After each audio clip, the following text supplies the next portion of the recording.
This course, Electronic Devices and Circuits, serves as the introduction to the electronics specialization.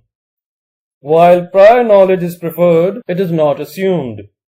Therefore, some aspects of physics, network analysis, and linear circuits would be briefly revised as we move further with the course. Students familiar with these topics may skip them. Similarly, you may be only interested in a particular module of this course, so you can take that while leaving the rest. To understand our certificate policy, kindly see the footer of this web page. This course introduces you to basics of signals, amplifiers, and frequency response of the amplifiers. Then we move on to diodes and other devices including MOSFETs and BJTs.